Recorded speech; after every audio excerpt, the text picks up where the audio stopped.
Greg Hunter.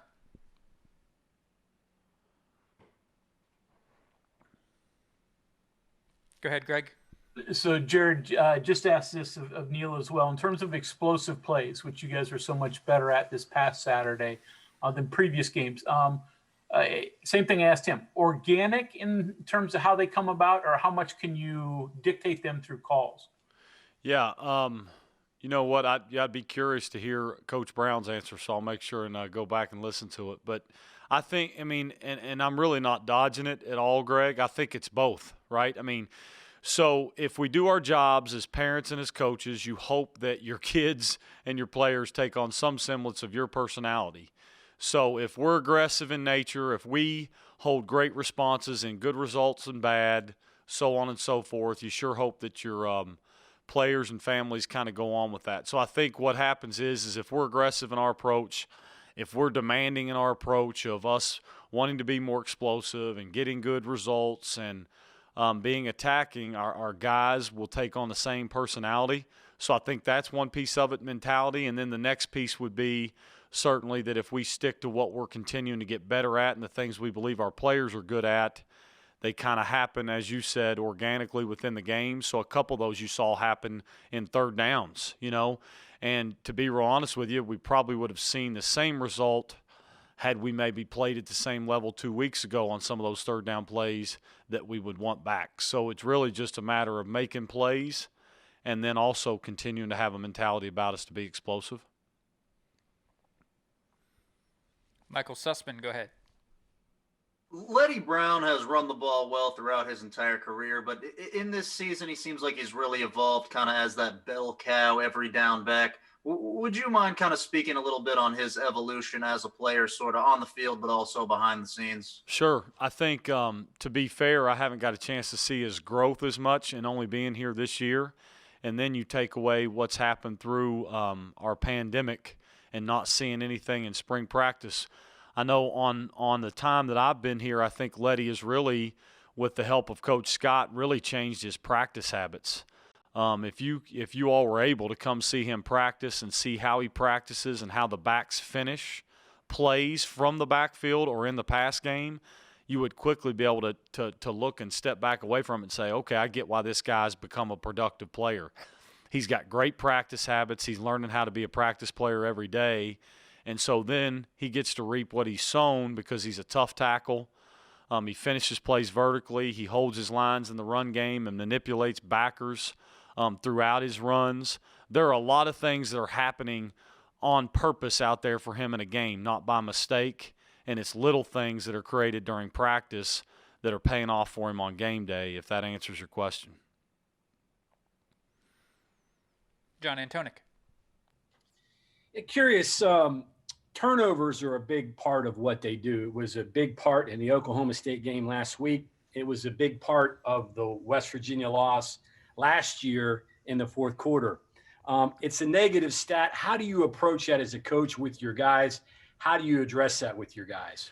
Yeah, good question. And honestly, I think if we're doing our jobs as coaches and building the right kind of culture, that you wouldn't address it any differently than you would any other week. Throughout my career, one of the best things I ever heard a coach say would be that if you're fixing the things that you see on film when you lose differently from when you win, the winning won't last very long. So to be real honest with you, we better be coaching ball security and the ability for us to take care of the exact same week by week, not based on results of win or loss. And I would say we'll obviously be very, very happy with the results week in and week out. So is it something they do well? Absolutely. But we have to coach ball security and coach it at a high level every single week. Ryan Pritt. Hey, Coach. I thought Bryce had some interesting comments after the game Saturday, just kind of talking about how all the criticism that group took over the last couple of weeks was kind of taken personally by them. Was that something you kind of sensed with that room, just kind of rallying behind that and using it for, motivation or whatever? And kind of how would you assess them Saturday, and how good was it to see them have a performance like that? Yeah, I think, I was very open with them. We were very open about it in our room. Some of that stuff, it's part of the job.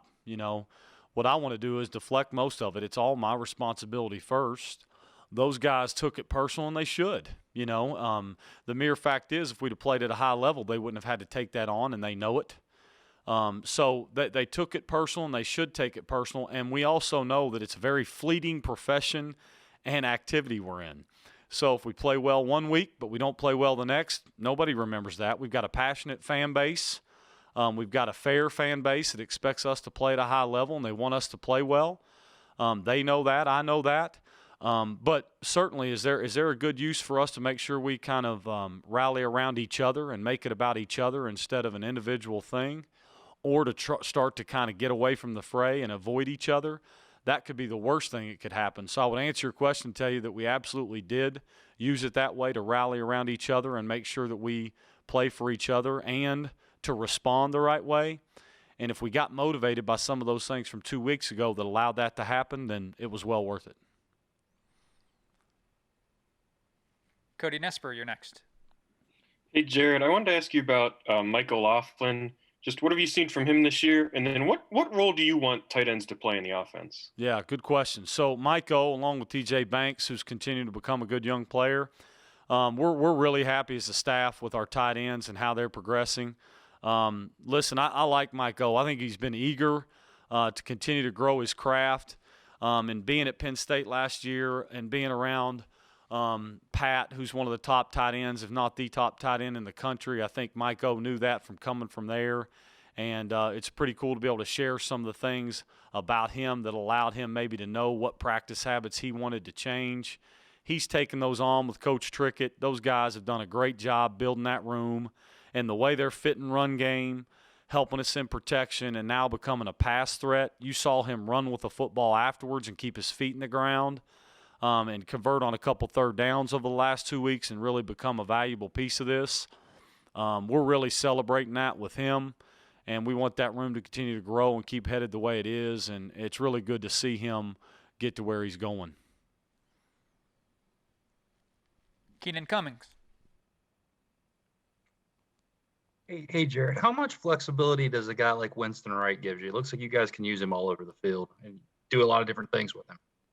Yeah, he's growing into his own. He's another guy that's learned. He's continued to learn how to practice and then play at a high level throughout the week, which will lead to the games. He's got a unique skill set. He's got good top-end speed. You can hand it to him a little bit and find a way to get him in some matchups and push him vertically and put him on some stuff underneath. So he's put himself in a position that you can use him a lot of different ways, just like you said. And anytime you can use a guy that many ways, it allows you to get him touches. And so good things happen for a guy like that getting touches, and it's a constant challenge for us as an offensive staff to keep finding ways to use him because he's continuing to be productive, and he's going to have a hell of a career here. Kirk Bowles. Yeah, Coach, I wonder if there's any one or two stats that are different for y'all that reflect improvement. Is it first down average? Is it third down conversion rate? Is there one or two things that you and Neil and the staff put a lot more emphasis on? Good question. I would say this, Kirk. I think that Coach Brown down, we really put a big emphasis on getting better in the red zone offense, making sure that we obviously ball security. I think that's every year, and then running the football. So I guess if we were to sit here at the end of the year and judge ourselves, points per game is clearly one that's always there. But if you took points per game out and said, hey, what's our turnover margin? How well did we improve running the football, and how much better were we in the red zone scoring? I think those will be the ones that we'll be sitting around Christmas kind of looking at. If that answers your question, we sure hope those at the end of the season look much higher. Last couple for Coach. Go ahead, Ryan. Kind of a two-parter, Gerad. It seems like every defense in this league has one or two guys that are just, really good players, and this is obviously no exception. Just kind of wanted your thoughts on what you see on film with the Osai kid and how good he's been. And then also, this defense as a whole, kind of like Neil pointed out, they've played some of the best offenses in this league. So while the statistics aren't great, that could probably sway those a little bit. Just what is this a case of a defense that's maybe a little bit better coming in here than what their numbers say they are? Yeah, the film certainly tells a different story. This is a tremendously gifted defense. They've got length, they've got speed and power inside, experienced guys and corners outside. Osai's an issue. He's got great rush ability and length, plays with a great motor and gets you on the edge for our tackles. So we certainly are not watching film and thinking that this is something that we'll be able to kick back on. Well, this is a big challenge for us. Our players know it. Our staff knows it, and they create issues. So we're going to have to combat those issues, and I think our guys will be up for the challenge. But there certainly starts with Osai and that pass rush and his ability to get to the passer that comes up and pops off on film. Mike Kazaza. Gerad, how's it going? Good. How are you? I'm doing great, thanks. Kind of going off a little bit of Laughlin and Banks to a lesser extent. You're putting them in all different dots in the backfield and the line of scrimmage and the slot, even out wide too. And you're playing with a little bit more tempo lately too. Have you been able to have a few more luxuries with formations and transition from snap to snap, being able to keep those guys on the field and move them around and be a little bit more diverse without subbing and changing personnel? Yeah, good observation. I'll respectfully not be as detailed as I would want to be off the record with you on that question, but well done, good observation. So I'd say yes. It's helped us, and we'll continue to find ways to keep on using him for all the things you mentioned that we think gives us good rhythm for multiple reasons, good matchups, all the above. So I would say you're spot on. Final question, John Antonic. I have an O'Laughlin question, but I'll go a different route with it. The way he's been able to block and the way TJ's been able to block, has that made them more versatile in the things that you're able to do? In other words, you got a pass catching tight end out there, you got a blocking tight end. Personnel wise, does that make you a little bit more versatile because they can do more things? No, it does. For sure it does. So you think about it. If we're able to do some of those things, quote unquote, detached as we do with them attached to the formation with the same personnel call for the defense, so it changes their ability to maybe give us as much defense or different ways to think about what they've got to call because we're using them spread out and attached.